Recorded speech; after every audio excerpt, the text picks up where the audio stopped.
Hello दोस्तों, स्वागत है आप सभी का। एक जातक का प्रश्न था कि अगर 10th हाउस का लॉर्ड 8th में बैठ जाए तो क्या पूरी जिंदगी हमें प्रोफेशन में सिर्फ परेशानी ही देखने को मिलेगी। बहुत सारे लोगों की कुंडली में 10th हाउस का मालिक जो है वो 6, 8 या 12वें भाव में बैठा हुआ मिलता है। उसको देखकर लोगों में घबराहट सी हो जाती है कि शायद उनका कोई प्रोफेशन स्टेटस कभी बन ही नहीं पाएगा। ऐसा नहीं है। आपको आपकी कुंडली के अंदर लगन कुंडली के साथ साथ D10 चार्ट को भी देखना चाहिए। हो सकता है कि लगन कुंडली में जो कोई ग्रह कहीं बैठा हुआ है वो आपके दशमांश कुंडली में किसी दूसरी पोजीशन पर शिफ्ट हो जाता हो और ऐसी कंडीशन में वो काफी बेनिफिशियल बन जाए। आज हम लता मंगेशकर जी की कुंडली का एग्जाम्पल लेके देखते हैं, क्योंकि इस कुंडली में भी हमें जो दशमेश है, 10th हाउस का लॉर्ड है, वो 8th हाउस में बैठा हुआ मिला। तो आइए शुरू करते हैं हम लता मंगेशकर जी की कुंडली का एक एनालिसिस। ये कुंडली जो है ये शुरू हो रही है 2 नंबर से।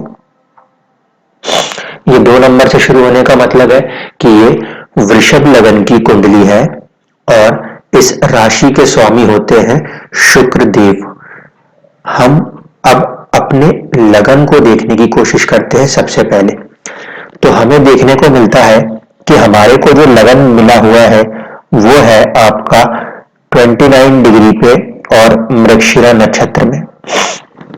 तो इस मृगशिरा नक्षत्र के मालिक होते हैं मंगलदेव। इस कुंडली में मंगलदेव छठे भाव के अंदर बैठे हुए हैं। छठे भाव में मंगल का बैठने का मतलब क्या हुआ? कहीं ना कहीं मंगल जो है आपको हेल्प करेगा फाइट आउट करने के लिए। क्यों? क्योंकि 6th हाउस जो है वो है हाउस ऑफ कंपटीशन। वहां पे मंगल का बैठ जाना इस बात को दर्शाता है कि इंसान के अंदर कहीं ना कहीं एक फाइटिंग कैपेसिटी जरूर डेवलप होगी। अब क्योंकि लग्नेश होकर मंगल छठे भाव में गए हैं तो ये जिंदगी में शुरुआती समय में कहीं ना कहीं आपको परेशान जरूर करेंगे। तो इनके साथ भी यही हुआ। इनका जो बचपन है उसमें इनको एक कड़ा संघर्ष करना पड़ा है। तो उसका एक कारण है कि जो लग्नेश मंगल है वो छठे भाव में आके बैठा है। यहीं पे साथ में इन्हें केतु भी मिला है। केतु और मंगल एक जैसा ही काम करते हैं, इसलिए हम यहाँ पे मानेंगे कि केतु जो है वो मंगल के साथ मिलके मंगल के ही समान हो जाएगा और मंगल को बल प्रदान करेगा। अच्छी बात यह है कि मंगल जो है वो अपने ही चित्रा नक्षत्र में बैठा है, इसलिए भले वो छठे भाव में बैठा हो, वो शुक्र की राशि में बैठा हो, है तो वो आखिरकार अपने ही नक्षत्र का। चित्रा नक्षत्र की खासियत है कला। वो बहुत ही ज्यादा क्रिएटिव नक्षत्र है, इसलिए यहाँ पे इनके दिमाग में कहीं ना कहीं एक कलात्मक सोच मौजूद थी। अब बात करें हम आगे शनि की। शनि जो है इस कुंडली में वो 9th हाउस के और 10th हाउस के लॉर्ड हैं। 9th हाउस के लॉर्ड होने के कारण कहीं ना कहीं ये फादर को रिप्रेजेंट करेंगे और शनि जो है वो इस कुंडली में मूला नक्षत्र के अंदर मौजूद है। मूला नक्षत्र में मौजूद होने के कारण पहले परेशानियां आएंगी, बाद में जाके वो एक अच्छा फल भी करने लगेंगे। तो 9th हाउस के लॉर्ड का अपने से 12th 8वें भाव में आ जाना और मूला नक्षत्र में आ जाना, इस कारण से इनके पिताजी की मृत्यु बहुत ही जल्दी हुई थी। लेकिन प्रोफेशन के तौर पे अगर हम देखें तो शनि जो कि 10th हाउस का लॉर्ड है वो 8th हाउस में बैठकर अपनी थर्ड एस्पेक्ट 10th हाउस के ऊपर ही दे रहा है, जो कहीं ना कहीं उसको हेल्प करेगा। इस 10th हाउस के ऊपर शनि के साथ साथ शुक्र का भी एस्पेक्ट है। और केतु का भी एस्पेक्ट है। तो हम जब लगन कुंडली को देख रहे हैं तो हमें दिखाई दे रहा है कि इनके प्रोफेशन के ऊपर ना सिर्फ कि इनके 10th हाउस लॉर्ड बल्कि शुक्र और केतु का भी कहीं ना कहीं एक प्रभाव देखने को मिलता है। साथ ही साथ इस कुंडली में जो 10th हाउस का मिड पॉइंट लॉर्ड है वो है राहु, और वो आपको 12th हाउस में बैठा हुआ नजर आता है। तो इस हिसाब से देखें हम तो हमें लगता है कि कुंडली में 10th हाउस से जुड़ी हुई चीजें तो बहुत ज्यादा ही डिस्टर्ब हो गई, लेकिन यही कुंडली किस तरीके से प्रोफेशनल राइज का कारण बनी, अब इसको देखिएगा। जब हम इस कुंडली को इसके साथ साथ जो हमारा दशमांश होता है उसके साथ मिला के देखते हैं तो हमें देखने को मिलता है कि हमारी कुंडली के अंदर हमारा शनि, हमारा सूर्य और हमारा मंगल, ये तीनों के तीनों उसी राशि में मौजूद हैं, जिस कारण से हमारा सूर्य, हमारा मंगल, हमारा शनि सेम राशि में मौजूद है, जिस कारण से हम इसे किस तरीके से मानेंगे, वर्गोत्तम मानेंगे। वर्गोत्तम ग्रह का मतलब है कि एक ग्रह किसी भी डिविजनल चार्ट में सेम राशि में आ जाए जहां पे कि वो आपकी जन्म की लगन में मौजूद था। यानी कि लगन कुंडली में जब कोई ग्रह किसी भी राशि में बैठता है, उसी राशि के अंदर वो किसी भी डिविजनल चार्ट में आ जाए तो उस पर्टिकुलर डिविजनल चार्ट के अंदर उस ग्रह की जो इंपॉर्टेंस है वो ज्यादा बढ़ जाती है। तो यहाँ पर सूर्य की, मंगल की और शनि की इंपॉर्टेंस बढ़ गई।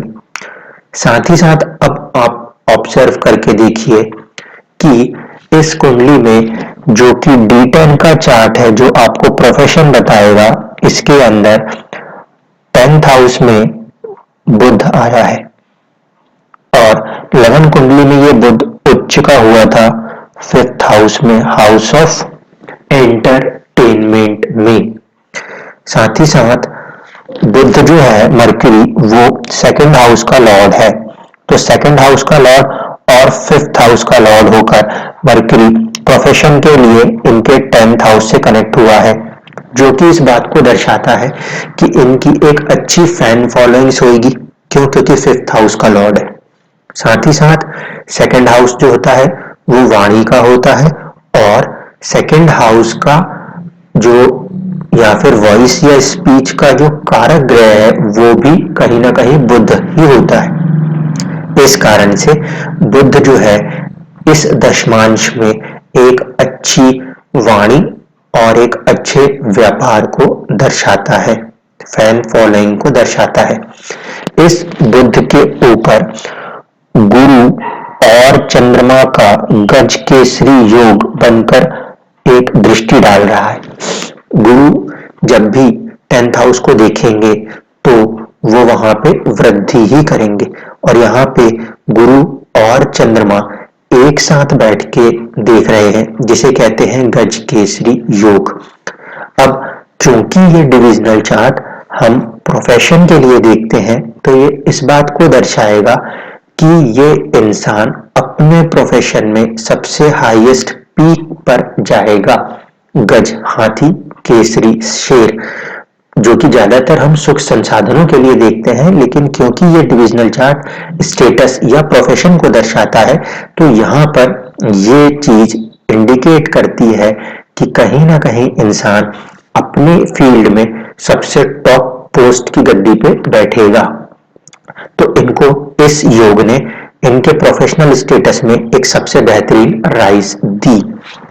साथ ही साथ आप देखेंगे कि राहु और शुक्र, ये दोनों जो है एक साथ हुए हैं 7th हाउस में।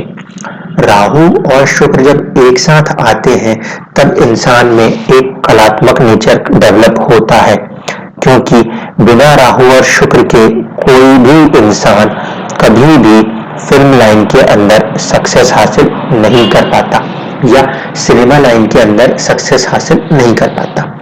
तो राहु और शुक्र का ये कॉम्बिनेशन आपको दशमांश में देखने को मिल रहा है, जो कि लगन कुंडली में डायरेक्टली देखने को नहीं मिल रहा था। लगन कुंडली में सिर्फ राहु आपके शुक्र को देख रहा था। यहाँ पे हमें बहुत क्लियर इंडिकेशन दिखाई दे रहा है कि कहीं ना कहीं 7th हाउस, जो कि बाहरी लोगों को दर्शाएगा, आपका बाहर की दुनिया के साथ इंटरेक्शन दर्शाएगा, तो वहां पे शुक्र और राहु इनको बाहर की दुनिया से इंटरेक्ट करा रहे थे। साथ ही साथ हम ये भी देखें कि इस कुंडली में जो सबसे स्ट्रेंथ वाला, षटबल में सबसे पावरफुल ग्रह जो है वो इनका शनि है, और इस शनि की स्ट्रेंथ में होने के कारण इनको कहीं ना कहीं ये बात तय थी कि इनकी किस्मत और साथ साथ में इनका प्रोफेशन बहुत ही ज्यादा स्ट्रांग है।